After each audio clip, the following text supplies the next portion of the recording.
Financial year అంతా business చేసుకున్న తర్వాత కంపెనీని ఎలా స్ప్లిట్ చేయాలి అనేది కాన్సెప్ట్.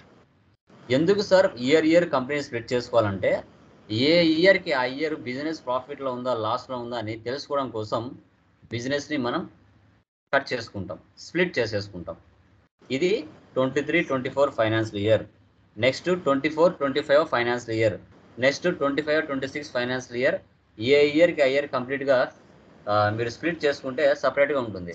కొందరు ఏం చేస్తారు 2-3 సంవత్సరాలు లేదా 4-5 సంవత్సరాలు అట్లే మెయింటైన్ చేసుకుంటూ పోతారు. అది వాళ్ళ చాయిస్. వాళ్ళకు నాకు ఇయర్ సపరేట్గా కావాలనుకుంటే చేసుకోవచ్చు, లేదు నేను 2-3 సంవత్సరాల తర్వాత నేను చేసుకుంటామంటే చేసుకొని ప్రాబ్లం ఏం లేదు, అది వాళ్ళ చాయిస్. బట్ ఏ ఇయర్కి ఆ ఇయర్ చేసుకుంటే బాగుంటుంది నాకు తెలిసినంత వరకు. ఓకే, కంపెనీ స్ప్లిట్టింగ్ అనేది. చెప్పండి. ఇప్పుడు మనకి ప్రాఫిట్ అండ్ లాస్ లో మనకి నెట్ ప్రాఫిట్ వస్తుంది కదా సార్ ఇయర్ ఎండింగ్, అది మనం ఓపెనింగ్ బ్యాలెన్స్ కింద F6 లో ఎందుకని వేసుకోకూడదు సార్?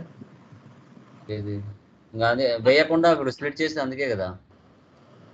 అవునా సార్? వచ్చిన ప్రాఫిట్ని నెక్స్ట్ వీక్ ట్రాన్స్ఫర్ చేయడం, ఓపెనింగ్ బ్యాలెన్స్ వేయడం ఎందుకు? స్ప్లిట్ చేస్తే అది ఆటోమేటిక్గా ఓపెనింగ్ బ్యాలెన్స్ వెళ్ళిపోతుంది, మళ్ళీ మనం ఇవ్వాల్సిన అవసరం లేదు. అంటే మనకి F6 అనేది రిసిప్ట్ కదా, అందువల్ల ఇక్కడ మార్చకూడదా అని. ఇక్కడ ఇప్పుడు చూడు, బ్యాలెన్స్ షీట్ ప్రజెంట్ కంపెనీని స్ప్లిట్ చేయలేదు, బ్యాలెన్స్ షీట్ వాల్యూ ఎంతుందో చూడు. Alt F1 expand. ఇక్కడ క్యాపిటల్ వాల్యూస్ ఉన్నాయి, లైబిలిటీ వాల్యూస్ ఉన్నాయి, సో తర్వాత ఇక్కడ అసెట్ వాల్యూస్ ఉన్నాయి, బ్యాంక్ బ్యాలెన్స్ ఉంది, క్యాష్ బ్యాలెన్స్ ఉంది, అన్నీ ఉన్నాయి. టోటల్ అమౌంట్ ఎంత ఉంది ఇక్కడ? 4,61,889 రూపాయలు ఉంది. ఇది 31st మార్చ్లో ఉండే అమౌంట్. ఇదే అమౌంట్ యాజ్ ఇట్ ఈస్గా నెక్స్ట్ వీక్ వచ్చేయాలి ఓపెనింగ్ బ్యాలెన్స్లో. అవును సార్, అప్పుడు మనం స్ప్లిట్టింగ్ చేస్తాం. సో ఇక్కడ పైన data split data. So company name split from 1 April 24 ఇవ్వాలి. This will be set as the financial year beginning date for the new company. You can select a date between 2 April 23 and 1 April 24. Recommended date is 1 April 24. మనం 2వ తారీఖున 3వ తారీఖున 4వ తారీఖున అట్లా split చేయకూడదు. ఫైనాన్షియల్ ఇయర్ స్టార్టింగ్ డేట్ ఏదైతే ఉందో అదే ఇవ్వాలి. Okay sir. Yeah. So the following companies will be created. Name of the first company, name of the second company. 2 కంపెనీలు క్రియేట్ అయిపోతాయి. ఇప్పుడు ఆల్రెడీ సర్వీస్ కంపెనీ లోకేష్ అని ఒక కంపెనీ ఉంది. ఇప్పుడు స్ప్లిట్ చేయడం వల్ల 2 కంపెనీలు మళ్ళీ కొత్తగా వస్తాయి, అంటే టోటల్గా 3 కంపెనీస్ ఉంటాయి.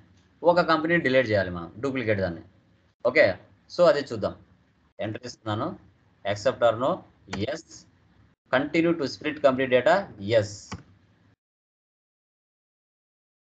ఓకే, స్ప్లిట్ అయిపోయింది. చూడండి, స్ప్లిట్ అయిపోతుంది, స్ప్లిట్ అయిపోయింది. ఓకే, ఇక్కడ చూసారా డెస్క్టాప్ మీదకి మనకి 3 కంపెనీలు వచ్చినాయి. ఈ మధ్యలో ఉన్న కంపెనీ డూప్లికేట్. ఇక్కడ service company Lokesh, no vouchers అన్నారుగా, ఇది కొత్త కంపెనీ. ఈ మధ్యలో ఉన్న కంపెనీ డూప్లికేట్. ఒకదాన్ని డిలీట్ చేసి మనం ఏ ఫైనాన్షియల్ ఇయర్ ఉందో ఆ ఇయర్ పెట్టేసుకున్నాం. సో పైన కంపెనీ లెఫ్ట్ సైడ్లో పైన కంపెనీలోకి వెళ్ళి ఆల్టర్లోకి వెళ్ళండి, ఆల్టర్.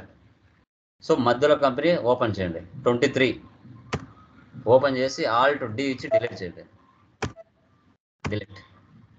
మళ్ళీ కంపెనీలోకి వెళ్ళి ఆల్టర్ చేసి ఫైనాన్స్ ఇయర్ ఇచ్చుకున్నాం. Control right arrow, control right arrow, control right arrow, cursor లాస్ట్కి వస్తుంది. ఇక్కడ ఇచ్చుకోండి, ఇది వచ్చేసి 23-24 ఫైనాన్షియల్ ఇయర్ అని ఇచ్చుకోండి. Control A save. దాని కింద ఉన్నది కొత్త company. Control right arrow, control right arrow, control right arrow, cursor లాస్ట్కి వస్తుంది. ఇది తీసేయండి. ఇది new financial year 24-25. 24-25 control A save, escape. ఇప్పుడు చూసారా 2 ఉన్నాయి ఇక్కడ డెస్క్టాప్ మీద. చూడండి, నో వాచర్స్ అంటే ఇది కొత్త కంపెనీ అని అర్థం. ఇక్కడ 31st మార్చ్ ఉంది అంటే ఇది పాత కంపెనీ. నువ్వు ఏది క్లిక్ చేస్తే అది పైనకి వస్తుంది, ఆ పైనకి వచ్చిందని యాక్టివ్లో ఉందని అర్థం. ఇప్పుడు పాత కంపెనీ ఉంది. ఇప్పుడు 24-25 క్లిక్ చేస్తా, పైన కొత్త కంపెనీ వచ్చింది. ఇప్పుడు 23-24లో ఉన్న బ్యాలెన్స్ షీట్ ఏదైతే ఉందో యాజ్ ఇట్ ఈస్గా 24-25 వచ్చేసి ఉంటుంది. ఇప్పుడు నేను 23-24లో వెళ్ళి బ్యాలెన్స్ షీట్ ఏముందో చూస్తున్నా. ఇది పాత కంపెనీ, 4,61,889 రూపాయలు ఉంది. ఇదే అమౌంట్ మళ్ళీ కొత్త కంపెనీలోకి వచ్చింటుంది 24-25. ఓకే, బ్యాలెన్స్ షీట్ ఓపెన్ చేస్తున్నా, ఆల్ట్ F1 వచ్చిందా? 61,889. ఈ అమౌంట్తో మళ్ళీ ఫైనాన్షియల్ ఇయర్ అంతా బిజినెస్ చేసుకుంటూ వెళ్తాం. మీకు అంత డౌట్గా ఉంటే లెడ్జర్లోకి వెళ్ళి చూసుకోండి. ఓపెనింగ్ బ్యాలెన్స్ వచ్చిందో లేదు తెలుస్తుంది. ఆల్టర్ లెడ్జర్, ఎయిర్ కండిషన్ వచ్చింది ఇక్కడ కింద చూడండి. Opening balance 16,795. ఆల్ఫాటెక్ 65,000 కింద. నెక్స్ట్ బ్యాంక్ ఛార్జెస్ ఏం లేదు దీంట్లో. క్యాబ్ వైరింగ్ దీంట్లో ఏం లేదు. ఓకే, కొన్ని ఉంటాయి. సెల్ ఫోన్ చూడండి 4,886. ఇట్లా ప్రతి దానికి ఏ దానికైతే అవసరమై ఉంటుందో వాటన్నిటికి కూడా ఓపెనింగ్ బ్యాలెన్స్ వచ్చేసి ఉంటుంది. ఈ అమౌంట్తో మళ్ళీ ఫైనాన్షియల్ ఇయర్ అంతా మనం బిజినెస్ చేసుకుంటూ వెళ్ళాలి. ఇదే విధంగా ఫైనాన్షియల్ ఇయర్ అంతా బిజినెస్ చేసుకుంటూ మనం వెళ్ళడం జరుగుతుంది. ఈ విధంగా కంపెనీని స్ప్లిట్టింగ్ చేసుకోవాలి. అది సర్వీస్ అయినా, ట్రేడింగ్ అయినా, మ్యానుఫ్యాక్చరింగ్ అయినా ఏదైనా కానివ్వండి, డోంట్ కేర్. ఇలాగే ఇయర్ మనం చేసుకుంటూ వెళ్ళాల్సి వస్తుంది. అర్థమైందా? కంపెనీ స్ప్లిట్టింగ్ అండ్ ఎలా చేయాలని అర్థమైందమ్మా? ఏమైనా డౌట్స్ ఉన్నాయా? Okay sir, okay, clear. Yeah, remaining guys ఎవరికైనా డౌట్స్ ఉన్నాయండి కంపెనీ స్ప్లిట్టింగ్ ఎలా చేయాలో? ఇంకొకసారి చూస్తాం సార్ రేపు. ఒకసారి చెప్పడానికి కంపెనీ ఒకసారి స్ప్లిట్ అవుతుందండి. ఇంకొకసారి మీరు ప్రాక్టీస్ చేయండి. ఓకేనా? వీడియో ఉంది కదా, ఆ వీడియో చూసి ప్రాక్టీస్ చేయండి. ఒక కంపెనీ ఒకసారి స్ప్లిట్ చేస్తాము, మళ్ళీ చేసామంటే డేటా ఎగిరిపోతుంది. ఓకే, అలా ఉండదు. సో అది మీరు 1-2 సార్లు వీడియో రికార్డ్ చేసింది చూడండి, అర్థమవుతుంది. ఓకేనా?